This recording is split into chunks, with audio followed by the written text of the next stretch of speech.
Hey guys, welcome back. I hope you're all doing really well. Today I have a long-awaited video, one that I'm ashamed to admit I originally promised over a year ago now. It is the review for the Miyoko's Homemade Vegan Pantry cookbook. This is the art of making your own staples. And actually, the reason that it took me so long to create this video is important to mention for this review.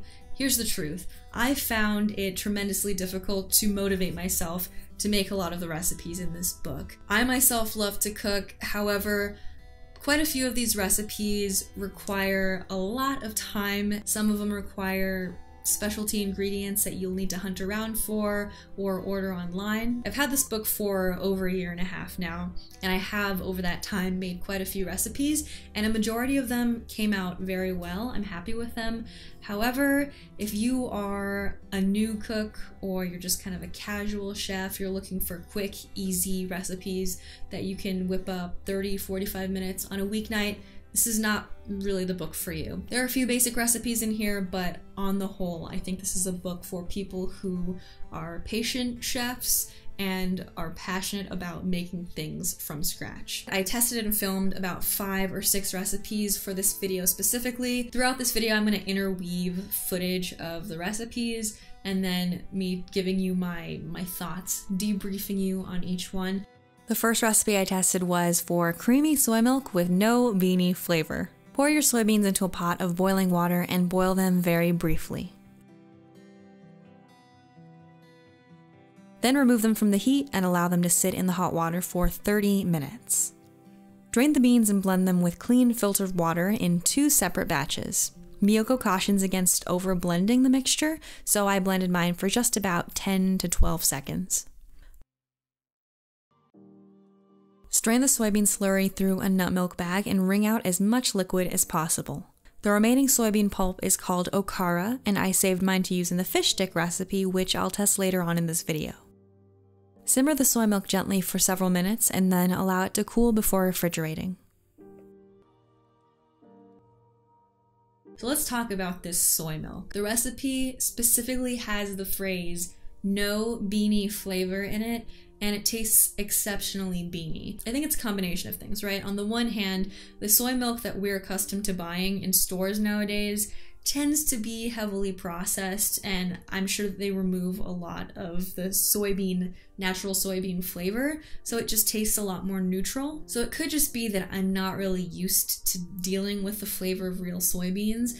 It tasted a lot like if you were to liquefy tofu. I think that if you wanted to make homemade soy milk so that you could then turn it into tofu, this would be good, but it honestly even tasted a little more beany than tofu. I've tried a couple different methods of making soy milk and I haven't liked any of them. It could just be that I don't like the flavor of soybeans. Let me know if you guys have tried any recipes or methods that you actually liked, but I've just gotta say, I would like to pass on this recipe. The next recipe is for unfish sticks. Start by pureeing tofu with water until liquefied. Then add the seasoning, which includes some kelp powder and sushi nori to add a fishy flavor, as well as nutritional yeast to make it savory. Once that's combined, add vital wheat gluten and incorporate.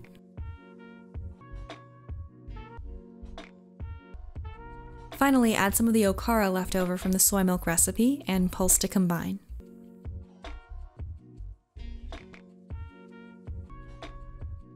Shape your dough into fish stick shapes and then set up a breading station with flour, panko breadcrumbs, and a flaxseed egg.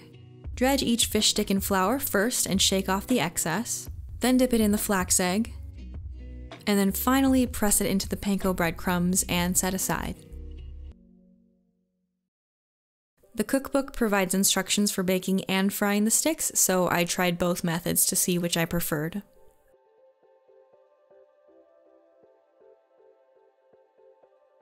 The fish sticks. This is another recipe that was not my favorite. I probably wouldn't make it again. I think actually the main reason that I didn't like it was because of the kelp powder, which is one of those specialty ingredients that I had to order from Amazon.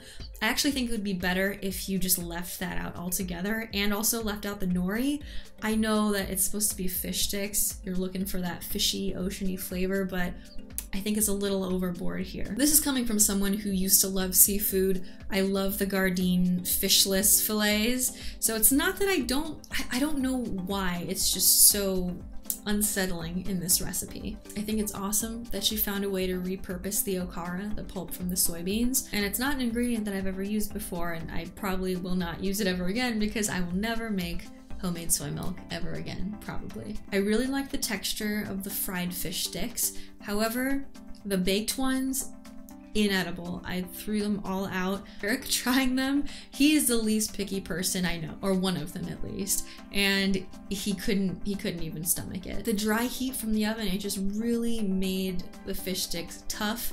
It made them kind of puff up like really chewy, hard bread. I personally will not be revisiting this recipe. However, if you are really into the flavor of seaweed, maybe you'd like these. Again, the texture of the fried ones was pretty good. I think that if you left out the kelp and the nori, it might just kind of taste like chicken strips. So, you know, attempt at your own risk.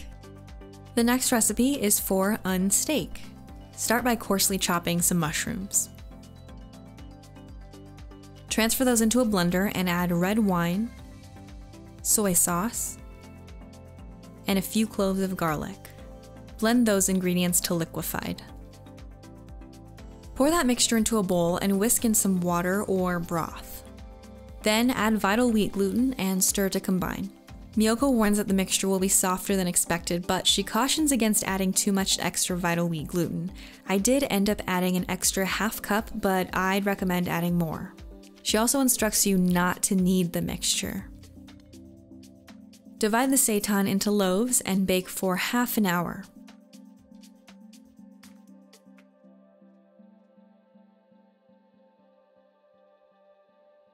Then transfer the loaves to a pot of boiling water to simmer for an additional hour.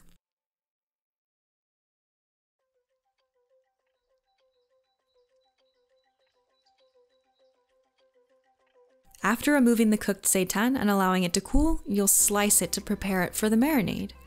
I cut 2 of the loaves long ways to make thin steaks, and then I slice the last one into strips to use in a stir fry, but you can cut yours however you like. The larger the pieces, the longer you'll need to marinate them. The marinade is a mixture of red wine, soy sauce, mirin or sake, and a whole head of minced garlic. Lay your seitan in the marinade and make sure it's well coated. Then let it sit overnight in the fridge. I gave my steaks a little toss every few hours just to make sure it marinated evenly.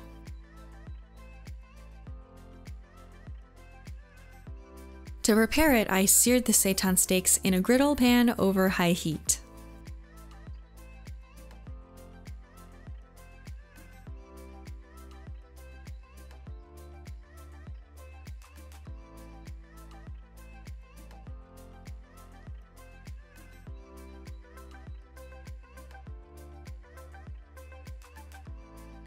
The steak, I was satisfied with it on the whole. I do think that it needed to be kneaded more, and maybe it also needed extra vital wheat gluten, which is weird because she specifically says in the directions to the recipe not to be worried that it seems softer than usual. Maybe different brands of vital wheat gluten vary. I'm not sure why that would be the case, given that it's just pure gluten for the most part, I think.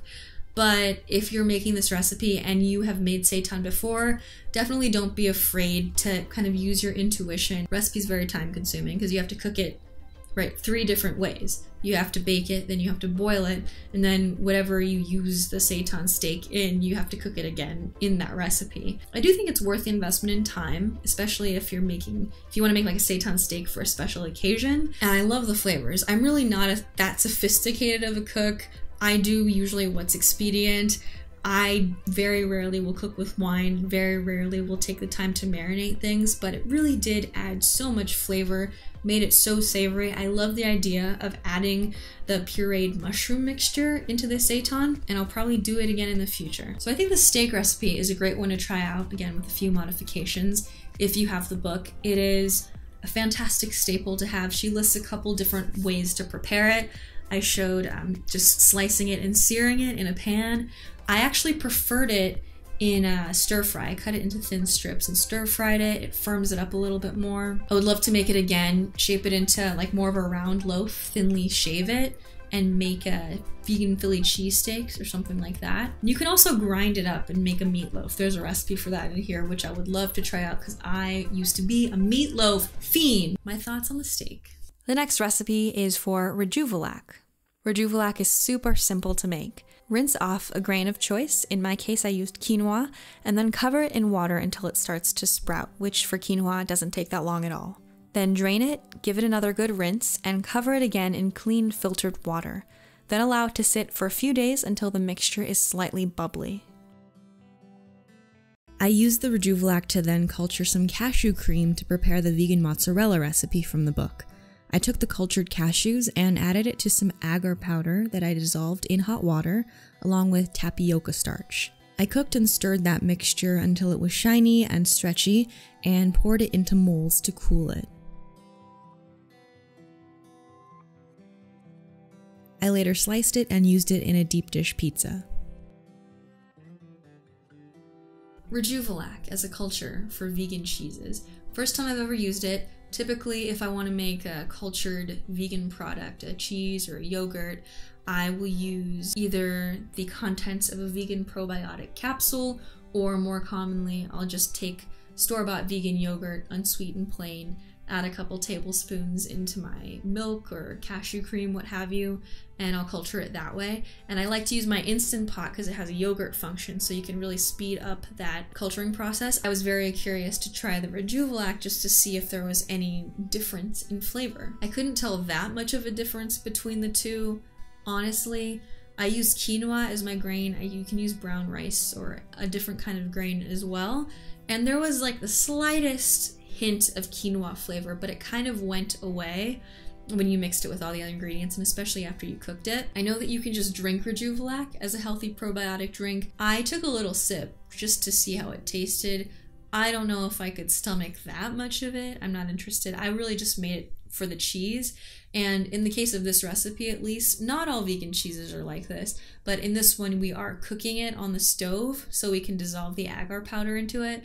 So we are killing off all of our beneficial bacteria that we've cultured, but it does still add that nice tangy flavor. I like the flavor of the cashew mozzarella. I think I've had others that are a little bit more convincing flavor-wise. I would up the quantity of the agar powder just a little bit to make the finished product a bit more firm. Even after I had chilled it in the fridge and it had solidified, it was still too soft to grate it. I would have had to probably freeze it for a little bit of time if I wanted to grate it successfully. It's not a huge deal breaker or anything, but I do like to be able to kind of thinly slice my cheese or grate it if I want to have that option. So I did like this recipe. The flavor was good. It melted nicely. I put it in a deep dish vegan pizza and enjoyed it. However, I'm a little bit on the lazier side as far as cooking goes. I will typically just go to the store and buy pre-made vegan mozzarella by Dea or So Delicious, or whichever one happens to be on sale that week. And if I were jonesing to make my own vegan mozzarella from scratch, I think I'd use a different recipe. So a long time ago, I made a video where I tested out 3 different vegan mozzarella recipes. I'll link it down below if you're curious. And there was one in there that called for aquafaba, and that's probably my favorite homemade vegan cheese I've made so far. The next recipe is for oil-free mayo. Combine cashews and water and puree until creamy and completely smooth. Then add in tofu, apple cider vinegar, mustard, maple syrup, salt, and garlic powder, and blend until completely smooth and creamy. The first night I used it to make an oil-free version of In-N-Out animal-style fries by mixing it with ketchup and relish and drizzling it over baked fries topped with grilled onions. I also used this oil-free mayo in my chickpea salad recipe to add some extra protein and cut out a bit of the fat to make it a healthier lunch option.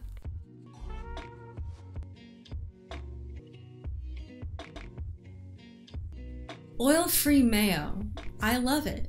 I am, as many of you will know, a mayo addict.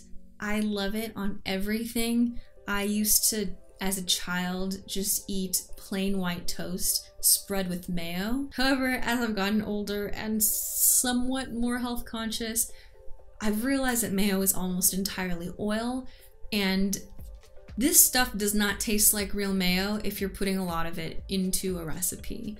However, if you're using it in small quantities and you're mixing it with other flavors, like for example, if you're spreading a little bit of it onto your hamburger bun, it's gonna give you the right kind of mayo zing, you know what I mean? I've been meal prepping big batches of this chickpea salad using the oil-free mayo over the past couple weeks just because it's an easy, healthy, high protein lunch and it keeps me very satisfied. And I don't taste any difference in the chickpea salad between the homemade mayo and like a store-bought veganaise, veganaise, or just mayo. Just mayo is my favorite. So I can't taste any difference. Texture's a little bit different. I have a Vitamix, so it got very smooth, but there's just, I don't know what the word is, not gritty, but you can tell that it's pureed tofu. It's just not as velvety as the whipped oil, which makes sense, and I think that's fine. It's just a little bit of a trade-off there. I already went through the entire first batch that I made of this mayo. I'm probably gonna make another batch this weekend because it's just nice to have as an option. I think if you're worried about it not tasting right, but you still want a lower fat option, you could always go 50-50 real mayo, oil-free mayo, and I think that would be a nice in-between. So this recipe, I give a thumbs up, mostly because I just like the option of having the healthier version of mayo. The next recipe is for slice and bake chocolate chip cookies. Cream together softened vegan butter, coconut sugar, and white sugar. Then add in some vegan yogurt and vanilla extract. Stir in all-purpose flour, baking soda, and salt. This recipe also calls for a bit of finely ground coffee. Lastly, I stirred in some vegan chocolate chips, then I rolled the cookies into balls and baked. I took the leftover dough and rolled it into a log and wrapped it in parchment to freeze it so that anytime I wanted to whip up some cookies really quickly, I could take it out of the freezer, defrost it, and then just slice off a few pieces of cookie dough to cook up.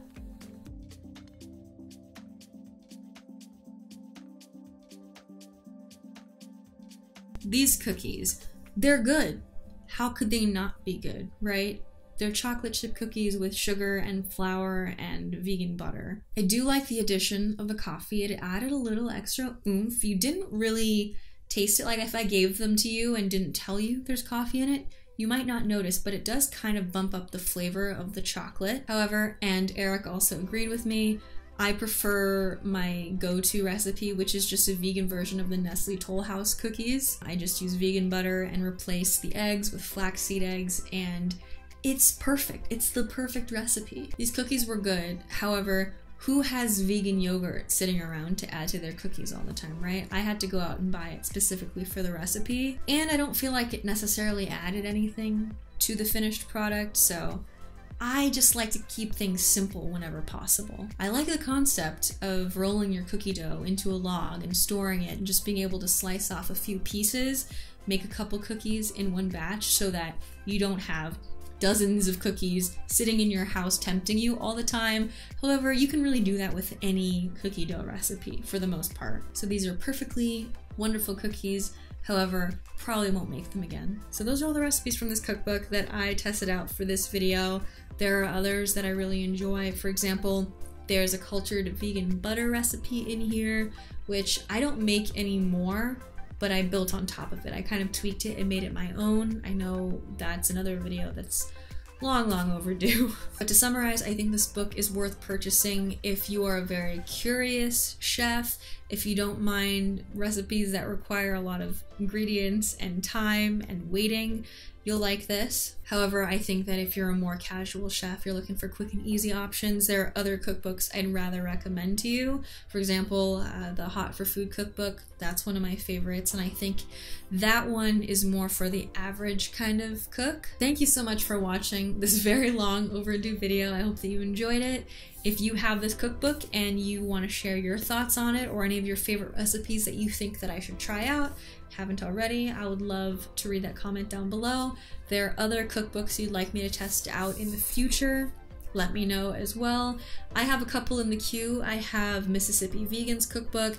I have the Field Roast cookbook. A lot of people have requested that I review Avant-Garde Vegan's cookbook, which I would love to do. Leave your recommendations, requests down below. I hope you're all doing very well. Thank you so much for watching. I love you. Bye.